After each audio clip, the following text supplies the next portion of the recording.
my calculations are correct, when this baby hits 88 miles per hour, you're gonna see some serious shit. They're here. Do you really think you have a chance against us, Mr. Cowboy? Yippee-ki-yay, motherfucker. It's showtime. Right, welcome everybody to another episode of the VHS Strikes Back. I am one of your hosts, Chris, and my co-host and very good friend is Dave. Hey there, Chris, and hello to our listeners out there. Welcome to the VHS Strikes Back, the show where we dust off the old video player and go on a nostalgic journey to look at the good and the bad movies of yesteryear. Now, Chris, what are we going to review this week? Well, Dave, we're going back to 1966, the year England actually had a successful football team. And we're going to be picking a movie that stars Phil Silvers, Buster Keaton, Michael Crawford, Dave, amongst others. It's called A Funny Thing Happened on the Way to the Forum, and it's been picked by our Patreon and good friend, Mr. Matt Bates. Now, I will be discussing this with Matt. I mentioned it last week. When we actually go to Las Vegas and meet up finally in person, why you picked this movie, Dave? That's all I'm going to say. So, did you know anything about this film before, Dave? No, I'd never heard of it at all, and it's funny because when you look at it, there's something about it that just feels familiar. It sort of reminds me of those, long summer holidays or, Sunday afternoons when this is on the TV for what seems like the whole fucking afternoon, and. Jason and the Argonauts, usually. Jason and the Argonauts carry on up the Khyber on Zulu or whatever. Zulu is another one as well. It just feels like it should have been a staple on the three channels that we had for a long time, and then four. It became later. I can't believe this hasn't been on. So I can only think that they didn't have a commission for this. They wouldn't pay for it or something. But I mean, Matt's obviously seen it at some point and maybe it was a family favorite or something. But yeah, it felt like it should be Carry On Caesar or something like that, shouldn't it? And you have got a familiar actor or two in the background. I can't remember what the chap's name is. He only plays like a really small part in this, but he was definitely part of the Carry On. You've got Michael Crawford as well. So yeah, no real kind of frame of reference for this one, other than that feeling of, honestly, Chris, being primarily bored as a kid when shit like this was on the TV. Yes, yeah. It's funny, because you're right. I think it's the familiarity, because the Carry On movies, when we were younger, that's so we could pretty much, even now, David, I'm sure a lot of our listeners are around the same age as me and you, but you always had, didn't you, like, you'd have, in the morning, I remember waking up, there used to be stuff like, you'd watch, I still getting up and watching the GoBots and Transformers and all that sort of thing, and Mask and everything. But then it'd be like, as the day went on, you'd have, remember Wide Awake, Dave? That was on like 9:30 on BBC One. Yeah. They had Wide Awake. Then you'd have reruns. I love like the Norman Wisdom films. You'd have like Norman Wisdom films, George Formby films. But then then it would go to, at the afternoon, or it'll be Carry On, or the evening Carry On movies. One, Sid James chasing fucking Barbara Windsor and we've all watched them. We grew up with them. They were like our parents' sort of movies, weren't they? Like comedy sort of thing. And yeah, they were synonymous really as kids for us in this generation of like a movie that was always on TV, a bit of light relief. It's not something too heavy like a Zulu or Bridge of the River Kwai, whatever. I mean, one of my favourite longest movies ever. James Bond. They had Star Wars as well as in the 80s. One of my favourites ever, this era of movies, is The Great Escape. I fucking love that movie. We've never reviewed it. I'm sort of, because it's 3 hours, Dave. I love the movie and I've watched it loads. I've got it on DVD in there, double DVD, special edition and all that crap, but I've not watched it for about 10 years. I've watched bits of it on TV so these 60s movies were very easy to watch. I used to love stuff like Randall and Hopkirk, deceased Dave, the TV show, Mission Impossible, Man from U.N.C.L.E., all these, so you've got that 60s feel. They were always on the UK, even into like the 90s, this sort of stuff. So going back to this, this is just like a Carry On movie. And I do think I've seen it because I remember Phil Silvers, who's Marcus Lickard, because I love Sergeant Bilko. My nan loves Sergeant Bilko. My mum's one, Nana Rainey. She loved, and we had it on video, and it was on BBC Two. I used to love watching it. So I remember seeing him in this, and then it was like my granddad or someone saying, "That's Sergeant Bilko." I'm like, is it? Where's his glasses? I realised Richard Leston that said he wasn't allowed to wear his glasses in this because that's what made him famous. So I've seen bits of it, definitely, but never seen it all the way through. And you know what, Dave? I'm fucking glad I didn't. But anyway, let's get into Sorry, Matt. Sorry, I'm going to go off on a little bit of a tangent because when you're saying about Sergeant Bilko, what was the one? Was it Private Benjamin or something like that? What with Goldie Hawn? Goldie Hawn, yeah. Yeah. I remember that one as well. So yeah, there was just a lot of this stuff on the TV, wasn't there? Kids, Chris, they don't know they're born today with their streaming services and their access to DVDs and Blu-rays and stuff. Yeah. But what I was thinking, right? So this is 10 years before I was born, which in my head for a lot of my life might as well have been Roman times. So how many times have we seen fucking, England winning the World Cup, and you see that old footage from 66 and it's usually in black and white, isn't it? Yeah. So it feels like it was fucking forever ago. But 10 years ago from today is 2014. It doesn't seem that long ago, No. So the older I get, the more I think about, things that happened in the 20th century as just not being that long ago, in reference to where you were born yourself. And these guys, so I went off on a little bit of a rabbit hole. So we will get to the movie at some point, but because I've been helping my daughter with her GCSEs and stuff, and it's a lot of the history stuff is around the Cold War. I think I've said to you before, it's like, fucking hell, this is my life. My life is now in a history book. But you sort of look at this movie, and let's face it, there's a lot of people that are old. Like, they're older than us. And this guy, Jack Gilford, is one of the people who are recognised. And I was looking at him, and because of this stuff, right, so let me jump right back. Right after the war, right, and see, I didn't know this shit. The Allies, basically, we fell out with Russia really quite quick, when it came to divvying up Europe and stuff, and there was arguments like the US side were pushing for the free market, whereas the US the USSR were pushing more the communist angle on it. So yeah, this all happened really quick, and right at the end of the war, obviously you see this in Oppenheimer. I guess I've not seen it yet, but America's dropped a couple of atomic bombs, but someone let it slip to the Russians how to fucking make one. So it became in the US this real kind of conspiracy around like who's released the secrets. There were these guys, I think it was the Rosenbergs, they basically got put to death because it was thought to be them, even though there wasn't a lot of evidence. But then there became this massive paranoia about like who was on the side of the communists, who was on the side of the Russians. And so within like the acting community and directors and stuff, they were looking for like communist propaganda. And this guy, Jack Gilford, along with the main guy, so Zero Mostel, were blacklisted. Because basically they were speaking out against this kind of McCarthyism and stuff. And I'm really kind of out. People like Tony will know this shit way better than I do. But I'm just kind of learning about this stuff. And I'm thinking these guys would have lived through this. They would have lived through the war, and they'd have been acting and whatever. Do you remember, what was the guy, the Penguin? Yeah. We saw the footage of that's him. We saw the footage of him, and I was thinking these guys with these rich lives, and doing this fucking shit movie.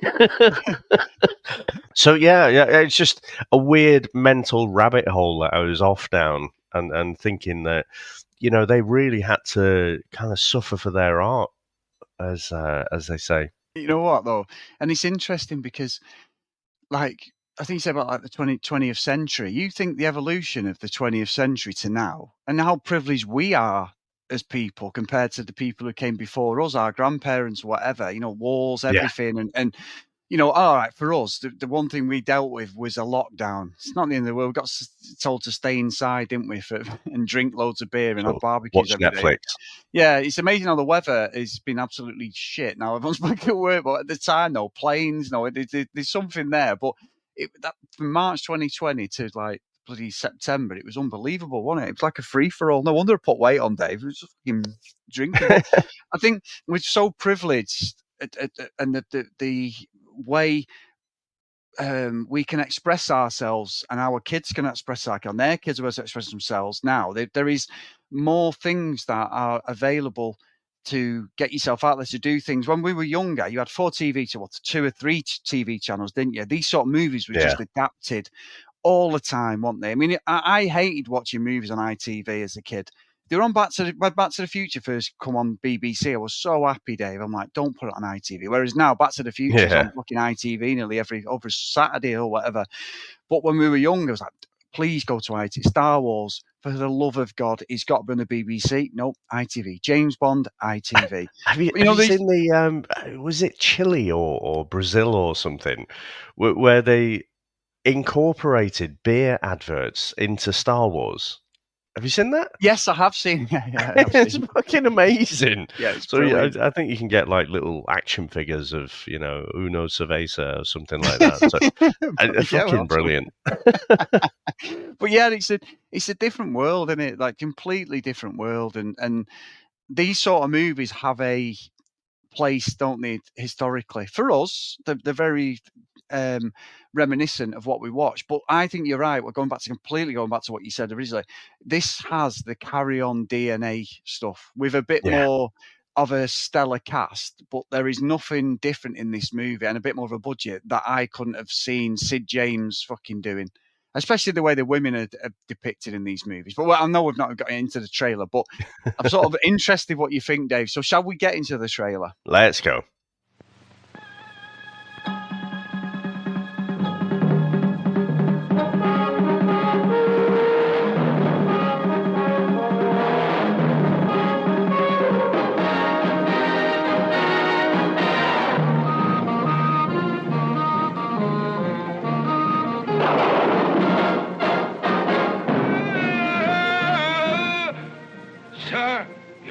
Of a soothsayer. How did you know? I'd be a fine soothsayer if I didn't. Well, there's a spirit in my house. Silence! I'm about to say the truth.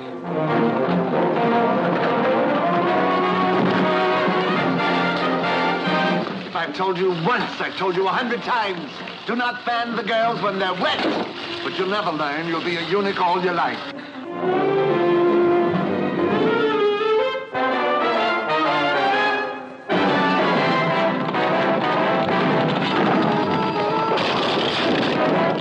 I'm a disgrace to my family. My father will turn in his grave. Your father is alive. This will kill him.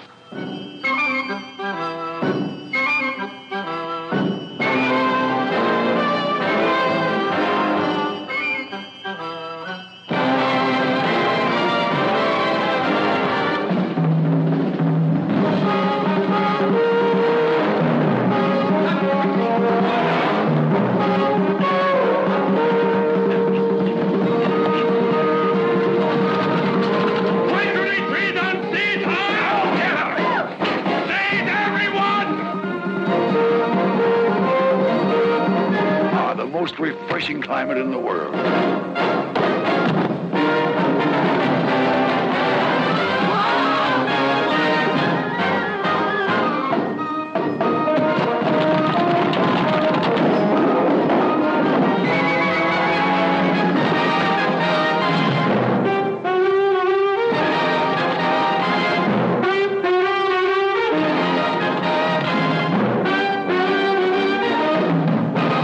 In the city of Rome, or Womb, during the region of Emperor Nero, Solidas is the lyingest, cheatingest, sloppiest slave in all of Rome, whose only wish is to buy his freedom from his master's parents. Doesn't seem like that much of a terrible thing.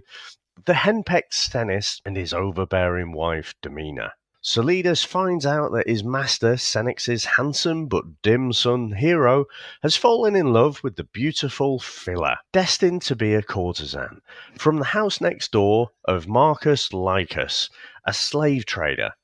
Solidus makes a deal. He will get the girl for Hero in return for his freedom. Now, Chris, what do you reckon to the opening of this movie? Well, Dave, I'm going to send you to Cloud City for reading that in one go, because that was amazing. So you have got a Cloud City award this week. Just go to the review, Dave. Let's just go to Matt fucking Bates. You have a lot to answer for, my good friend. A lot to answer for. This is hard going. And I think because I've never seen it properly and I've just seen little bits. And I don't know whether the bits I've seen, you know, them Channel 4 fucking montage shows they do where they go like 100 greatest comedies and you've got all these fucking dead leg wannabe celebrities who are fucking nobodies going, oh, I remember watching that as a kid. And it's like, you've never fucking watched this shit before, you bellheads. Or talking about things that make no sense and you get the, don't you, this talking heads thing and they'll throw clips in. I think maybe if I've not seen it, this is where I've come across this with Phil Silvers and the singing and that. But yeah, when it starts, it's got a little bit of a Monty Python feel to it, hasn't it? Whether Monty Python was inspired by something like this. I mean, it's reviewed amazingly. Like, you know, it's 7 upwards in a lot of the reviews and stuff. So 86% on Rotten Tomatoes. Fucking haven't got a clue. It must be one of them movies that it's a classic if you saw it the first time round, or you understand that. I get the jokes. I get that, like Phil Silvers' shtick is this like bumbling, sort of breaking the fourth wall down in some respects character. You know, that's what he's good at. Almost like a Ryan Reynolds in some respects. Maybe a bit of a, no, Ryan Reynolds, sorry, I should say that the other way. Ryan Reynolds maybe takes a bit of thing for inspiration from the way he is with the camera. You sort of always look as if he's going to look at the camera and talk to the audience, but it feels like, so I think Phil Silvers is good because I always liked his comedy as a kid, but it's 50 odd years old literally, and it's aged really badly, hasn't it? I mean, there are basically a lot of old geriatric fucking blokes chasing 20-year-old scantily clad girls, and nobody other than the Queen and nobody who or whatever the first lady she is, but nobody even questions it. And I when I watch these movies now, I'm like, fuck me. I mean, some beautiful women, and it's not right really, Dave, that you should get a bit of a twitch on, because these women are probably in their 80s now, Dave, but you know, when they were younger, you know what I mean? So I have a slight problem with throwing my shoulder out, or I would have done when I was younger. I wouldn't have done, but I think now watching it, I do have that thing of like, yes, they're beautiful, but she is the Queen's 84. Not that I like the Queen, but so that's a completely different segue I've gone down. But this isn't a good movie. Let's put it out there. It's fucking bullshit, Dave. I've got to say, it's not like it. I don't feel that differently to you, but what I would say is I do think it is probably one of those that if you were watching this as a kid and, you know, your parents watched it because basically there wasn't a lot like it on there. I mean, there were so many like historical epic movies, weren't there? You know, our parents and stuff would watch, and yeah, that's why for us it's more of a TV kind of thing, you know. But I think if you were watching this as a kid, it would be watchable. I mean, there's nothing hugely funny about it. You know, I think the only thing that made me sort of smile a little bit was where Hero goes to stab himself, and it's like, oh, my bosom received thy blade, or something like that, and he's so incompetent he's not able to stab himself. It was so ridiculous that did actually make me chuckle a bit. But I think watching it for the first time in 2024, it is just an interesting time capsule. I don't find the lead, kind of the Solidus guy, played by Zero Mostel, I don't find him likable at all. He's incredibly sweaty, and I think the HD does not do anything for him. You know, You played that so well. I had that as well. yeah, it's weird, isn't it? Because I thought, oh, maybe. I mean, a lot of this was filmed in Madrid, wasn't it? So I was thinking, Yes, oh, maybe probably it's that. just Yeah. everyone's a bit sweaty. But when other actors were on screen, no one else was as sweaty as him. So it was just one of those things that was slightly off-putting. But yeah, he's supposed to be this cheeky chappy, but I think watching it now, it really stands out how old all the blokes are. And like you say, big it's a bunch of old blokes, but all the girls are in their 20s. And it's fucking Chris, at some point we're gonna have to rip off the Band-Aid and go back and watch a Carry On movie. And I don't think they're going to have aged very well. Well, No. I know for a fact they won't have aged very well at all, and that's what kind of puts me off going back there. But yeah, at least you know the cast. I mean, Sid James is Sid James, so you're almost detached from how old he is. But it's fucking ridiculous, isn't it? I mean, how old was Barbara Windsor in Carry On Camping or something? And he's like 60 or something. This was just the normal thing. But honestly, this was my biggest takeaway. Like, all the blokes are fucking really old. So when they're like trying to be a bit silly, it's just like a bunch of old blokes being silly and lechy on screen. That's my kind of takeaway for the movie. You know what? I can't disagree with you, Dave. I'm like, you know what got my mind thinking is, like obviously over the last few years, and this is nothing, I'm not digging anyone out on the movie, but over the last few years, you've had all these things, haven't we, about like the movie industry, the way Harvey Weinstein, where these older guys have just manipulated, and I'm not saying anything like this is going in the movie. However, the fact that the shtick was, let's get a load of absolutely stunning young girls and all these fucking 50-year-old actors on a set. In my head, I'm thinking, I reckon there's some stories gone on when they were making this one. I know it sounds silly, and that's so wrong to be so judgmental, but knowing the world we live in and how depraved and fucking horrible Hollywood is, and it's like, these girls would have had a fucking torrid time on these movies. That's in my opinion, anyway. I'm not that fucking some solicitor from fucking America is going to come and get me, Dave. But it's okay when it's the odd reality star. Fuck them. Yeah, fuck them. But no, I feel that like there's something weird about it. Watching these sort of movies where the girls are running around, like even the Benny Hill stuff. When I was a kid, like you get to that age, and I used to love it when he whacked the little guy's head, the little bald-headed guy's head. But, it's brilliant. Recreated, of course, on The Office. Yeah, on The Office. Malcolm, yeah, fucking love it.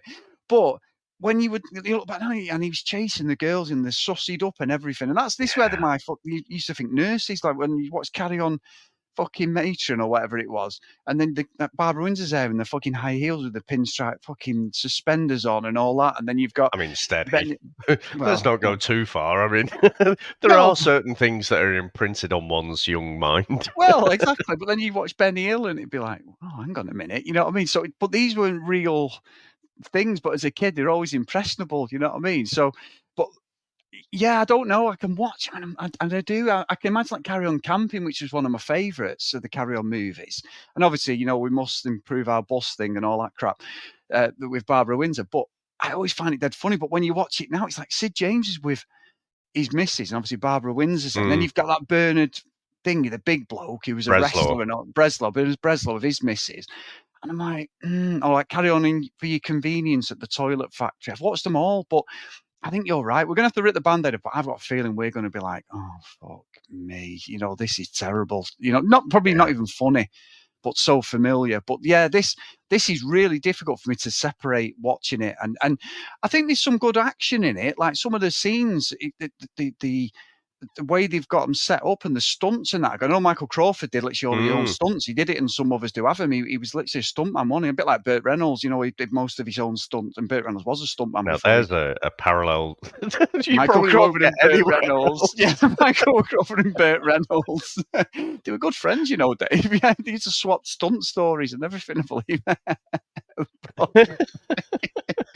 But yeah, he did. So Michael Crawford's all right, and he's still going. And some of us do have him as a classic, won it years ago. But I found this a real hard watch. And like when they went into the singing and shit, I was like, oh my fucking days. Has Matt stitched me up here or what? I kept thinking Matt's going to be laughing his head off. But I think for some people, I can also see this was a movie you sat with your parents and it was a classic to your parents. So maybe he watched it with, Matt's parents watched it and it was one of them movies that you had to sit through, but yes, he loves it. I don't know. But yeah, what an interesting movie. Yeah, I've got a feeling. I don't think this is an intended stitch up, and Matt might be listening there, shaking his fist at his podcast player of choice. But like, you motherfuckers, I fucking love this movie. I used to remember watching it on the sofa with my nan or something, And again, I completely get it if you're watching it as a kid, but watching it for the first time now, you say about the music, and I think, Chris, I couldn't hum any of the tunes like right now. I can't think of any of them. And the thing is, this was a stage play first, wasn't it? And I think people still do it now. And I just think, why? Like, I don't know. It just, even plays you haven't seen, you kind of know some of the songs, don't you? You might not have seen Wicked or something, but you've probably heard at some point Defying Gravity, or you hear in the general kind of life, some of these songs, and they're all catchy and stuff. But this one, I just don't find. I just don't find very any of the music any good. I mean, the one thing you'd say about it, I mean, in terms of being a period drama kind of thing, or well, it's a musical comedy, I guess, not a drama, but, being that period piece, it looks great. The costumes are good. The set's good and everything. All-star cast, even if you don't recognize a lot of the people, I'm sorry, even if you don't know the names of a lot of people, you recognize them. I agree. I think Michael Crawford he basically plays Frank Spencer, doesn't he? Toned down a little bit, but that's what he's playing as hero.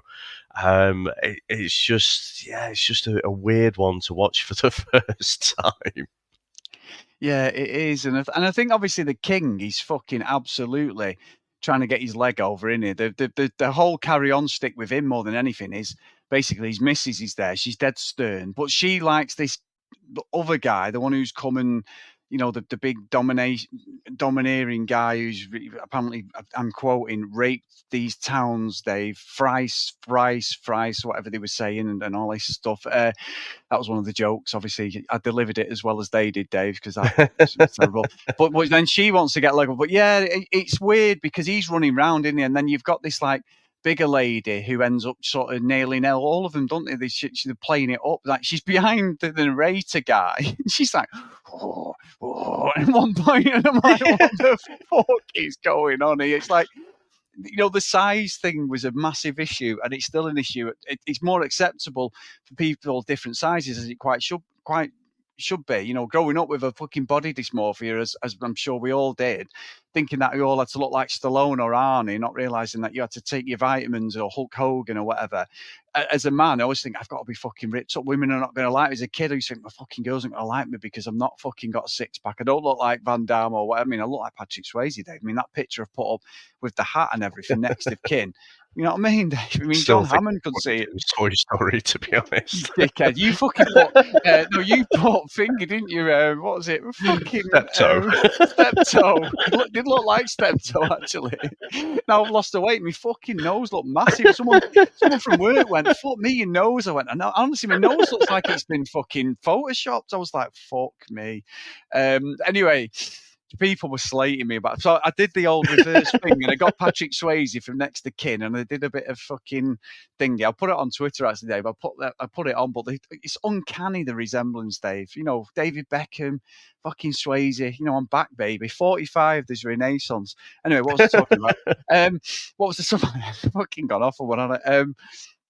You're saying about the king and the queen, and then you had the breeder, essentially, the big lady who's horny for everyone. Yeah, it seems the big lady, and the because she's a big lady, she's fucking had some sort of fucking medicinal fucking Viagra and wants to fucking, as It's a you would say, nympho. I love what you say. You say and you say this on the reality one, but I nicked that saying actually. Said it to someone yesterday. But she needs a fucking scratching post, like because it's literally she's literally rubbing herself up against everyone. She fucking nails everybody at one point. The guy's like, the one who she loves, like, knock on the door. And you're right, the guy who she grabs is the one who's in the Carry On movies, the little brown-haired guy who's about 60. He's in a lot of he's always like a bit of a comedian one. He always like ends up at the wrong end of the stick in the Carry On movie, but she gets him, the king. I find that when they're doing the stunts, and the different things with the chariots and stuff like that, I've got respect for that because that's taken a lot of time. But the music, like you say, the music's weird. It sort of fits, but it doesn't. It feels like the music's too fast at times as well. Like I can't work it out, and the story is fucking bobbins. Like Richard Lester, apparently, like, he got so many good reviews on this, but then there is a couple who said, like, it's bobbins or whatever. I'm swaying towards them, but it feels when you're watching it that it would be amazing if you watched it in a play. If you watched it on a stage, whether you were into it or not, I can imagine, Dave, at the West End, as much as you say about the songs, I can imagine the silliness and the slapstick would come across better than what we see in the movie, if that makes sense. I think that would. I'd probably, like you said, you've very good point. Like stuff like Grease or even Cats or whatever. I don't watch the film with James Corden, fucking shit. But any of these productions, a song, don't you? Like West Side Story, Maria, sort of thing. These movies you can go with and go, oh yeah, I know that song. I know that play. That there's going to be this in it. And even I did Phantom of the Opera with one of the most famous fucking theatrical songs ever. So it, Andrew Lloyd Webber. Never watched the show, never will, but you do know it. But with this, you don't. And but I can imagine it would be a great play to go and see, if that makes. And you do go and watch a lot of shows, don't you? With one of your daughters and stuff, we go to the West End and all that, and it's brilliant that you do that. I haven't got the fucking patience to do that. It just doesn't interest me. However, I saw Ghost at production in Manchester Opera House, and that was fucking phenomenal when I watched that on the stage. The way they did the body, and he got stabbed, and then they pushed the floor forward. So there was two of them, so he's lay on the floor. And as he's lay on the floor, they get it absolutely perfect and push another body up.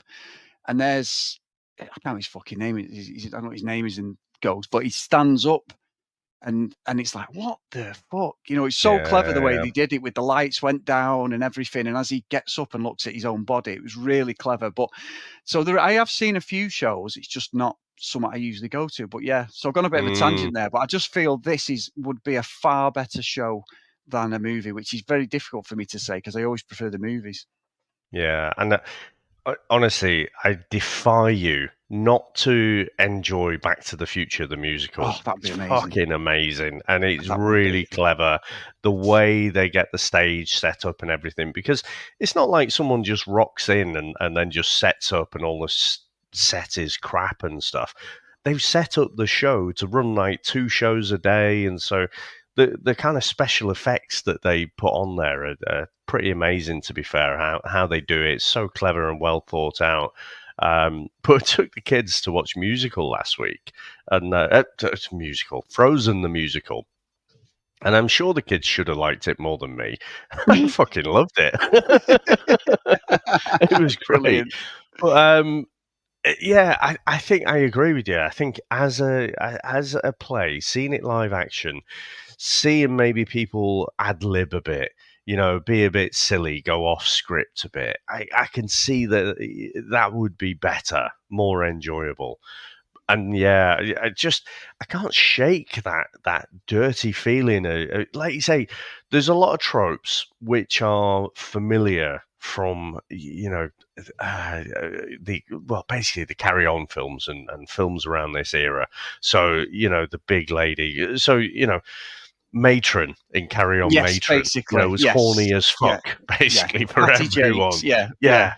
So, and you got all the old blokes, and then you've got the young fucking girl who's the sort of object of heroes' affections. The king, the old bloke, she's just like, take me, and it's just, I'm a there's something virgin, about something like, the way, and I'm a virgin, and it's like, fucking hell, just all of the things, and there's something so seedy.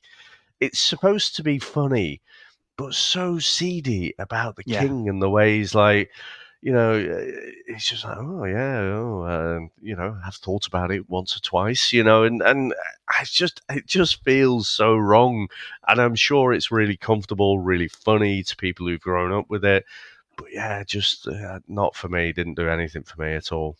No, me neither. And I think the end bit when it's talking about the stage, when they find out that he's the son and all that, that's like something you see on stage where you'd have 5 or 6 people, wouldn't you? And it's like, you're my son.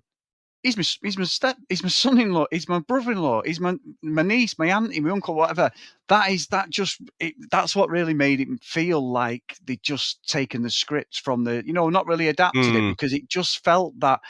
I've seen that sort of thing on the stage. You've got different people all around, and then someone would just pop up from nowhere at the top of the stage or something, like up some steps, and go, "Well, I didn't think that," or I don't know why, but it just absolutely felt like it was the wrong platform. But yeah, I'm with you. It's just something off about it now, watching it. And I'm sorry, Matt, because I know, like you said, Dave, he's probably got the old Homer Simpson fist there, like, I'll fucking get used to next time. I'll make sure you watch some shit. But it's just, no, I just did not enjoy it, and I just felt really, really uncomfortable. And I've got a feeling that's what the Carry On films are going to be like, because I've got fond memories of them, Dave, growing up. They were always like a bit of a good family movie you can sit there with. And it's not going to be a family movie when we watch it, is it? Is it? Fuck. But anything else, Dave? No, I guess just while we're on the uncomfortable bit, the way they're parading all of the girls, when they're trying to find the one that Hero's actually, basically, he's just got a fucking boner for her, hasn't he? He's just seen her across the way, and that's all it's all about. But again, just it's for that titillation of the cinema goers, basically, isn't it? The same sort of blokes sitting in the cinema watching this, but we were talking about some of so the guy's name who's in the Carry On films, who we both couldn't remember, Peter William Shorrocks Butterworth, apparently is his name. That's a hell of a name. It is Shorrocks there. I wonder if that's some sort of relation. And I didn't recognise him. I thought, I know that guy. He's familiar. John Pertwee. Oh yeah, Doctor Who. So he popped up, old Doctor Who. Who else here? We talked about. His brother wrote it, Dave. His brother did the screenplay or something, Pertwee, because apparently Phil Silvers was being an arse. He had an eye injury, so Phil Silvers decided to lock himself in his trailer for the movie. So they got John Pertwee, who'd played his part on the stage, to come in, and once he found out, they said he came out fucking like on top of the world. He said, and then because of what had happened, the screenplay was done by his brother. His brother then gave him this small part in the movie, but he was going to play Phil Silver's part because he was being a dick at one point. Right. Interesting. The other one that a British staple was Roy Kinnear. Yes. Not obviously the Wimbledon manager, but the guy who's in Charlie and the Chocolate Factory. So all sorts. He popped up in Gladiator School, didn't he? Yeah. Well, he said Richard Lester used him in 8 other movies after this. Blimey. The Musketeers. Roy Kinnear was always going to be. He was on the other week actually, Dave, Willy Wonka. Fucking love that song, A World of Imagination. I fucking love that tune. It's a great tune. I mean, that's one that stood the test of time, isn't it? But for different reasons. I mean, Willy Wonka's a bit fucked up, isn't he? And like Gene Wilder, the way he plays him as well. I'm not a massive fan of the remake with Johnny Depp, but when they're going down, shit, right? When they're going down that tunnel, and he's just fucking talking like a madman. It's like, again, you don't pick up on these things as a kid, but I guess we did cover that, didn't we? Yeah, great film. Fucking love it. So yeah, no, not a lot else from me on this one, Chris. How about yourself? No, not me, Dave. I think we should get into our scores. Let's go.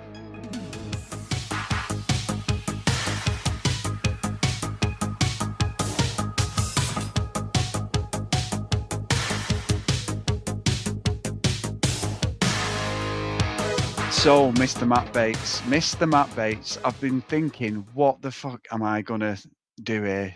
What am I gonna do? What? I've got to be true to form, Dave. I've not done it for a while, but this movie's fucking rubbish. I'm sorry, Matt. It is garbage. It's dead familiar, and it just does nothing for me. Like now, watching it for the first time, I reckon there would be that nostalgia to it if I'd watched it when I was a kid.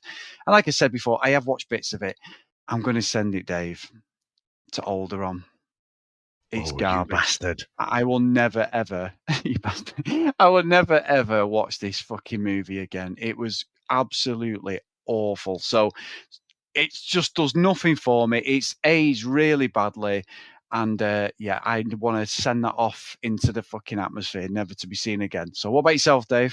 Well, just remember that, Matt, while you're sharing a beer over the roulette table in Vegas.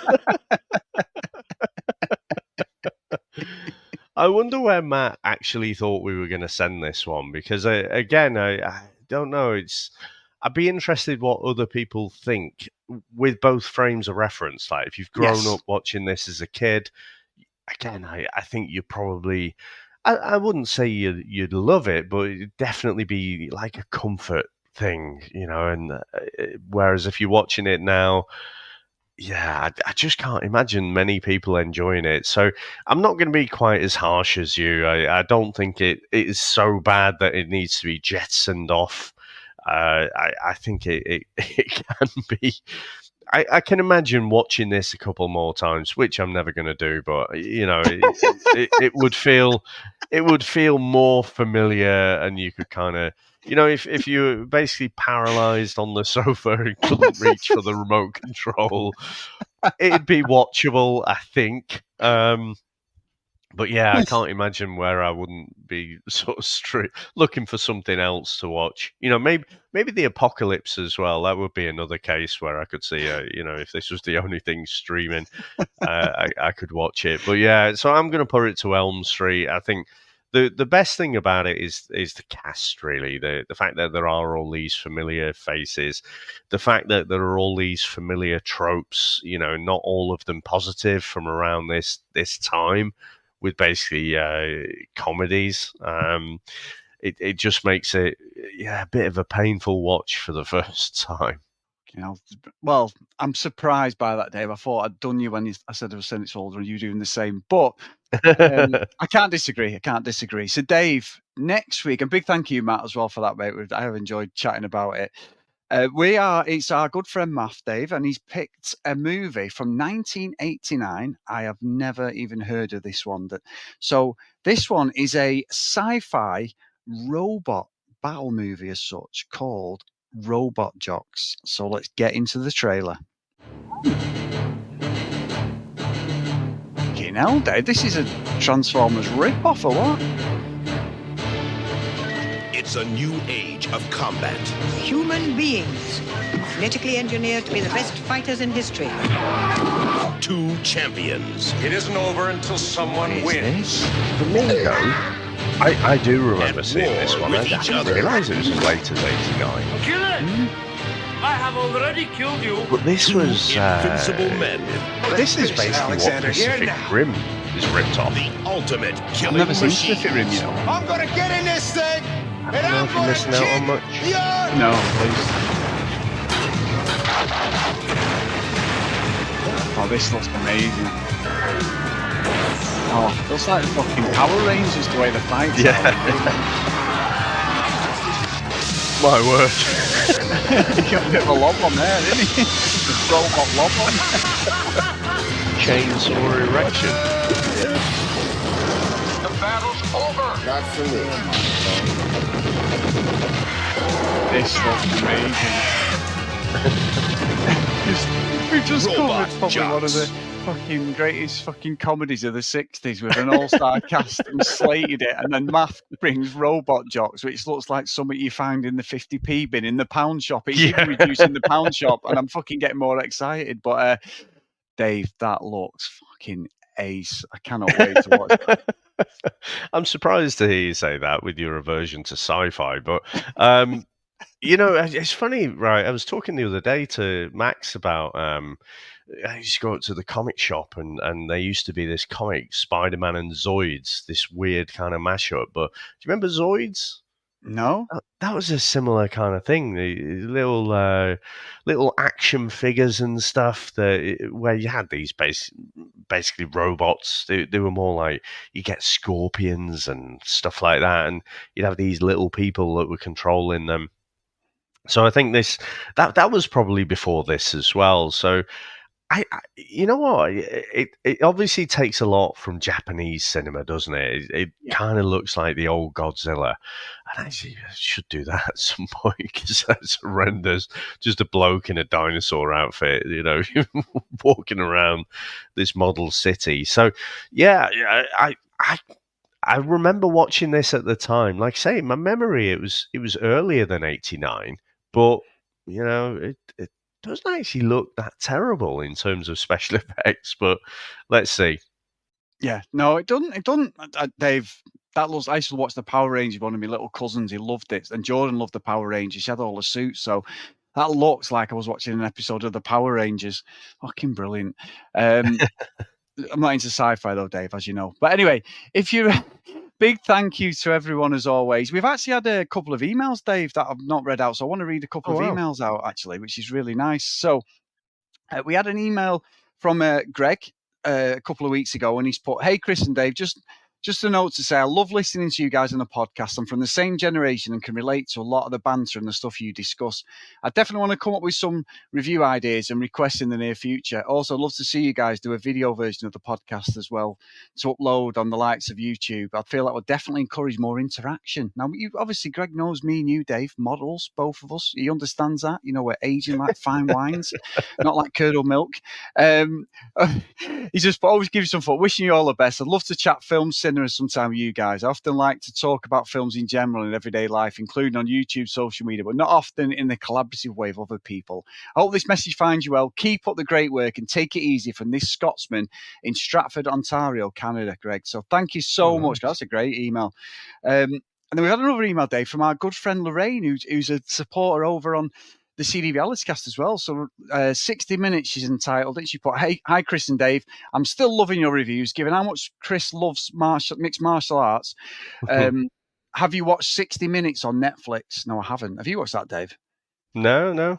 She put there, "Lots of action and fighting and a great fast-paced movie. I know it isn't a VHS movie, but I'm watching it and wondering if this is your type of movie. Keep up your great reviews and entertainment. Your friend Lorraine in Australia." So thank you so much, Lorraine, and for all your support across both podcasts. That's so nice. You know what, Chris? I saw. Amazon Prime is, great at putting up some shit random movies, and the trouble is, you watch one, and then it says, "Oh, because you've watched this, you probably like this." I watched a fucking great one, which I've got in my back pocket, maybe for the future.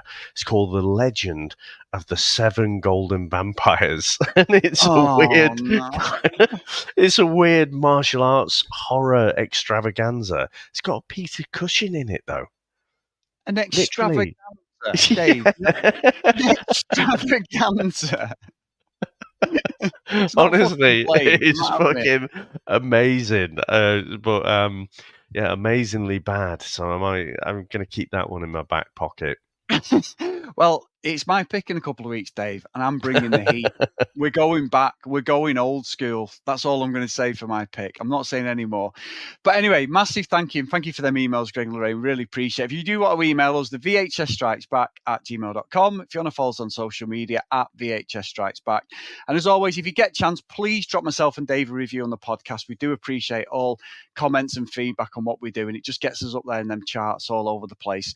And well, what I would say as well, if you do want to support us, get over to patreon.com/ that's not the same podcast. I nearly said the reality one, Dave. If you do want to get over there and support us on the CD Reality Cast, you can get us on patreon.com. But no, patreon.com/ the VHS Strikes Back if you do want to support our podcast. And we appreciate everybody who supported us past and present on this podcast. And there is a free sign up on there on the Patreon, so you can see what's going on the feed and everything, so you can come over and just follow the podcast on Patreon. So patreon.com/ the VHS Strikes Back. So Dave, I'm going to do this. I know you're going to hate me for it, but what are you going to take us out with today?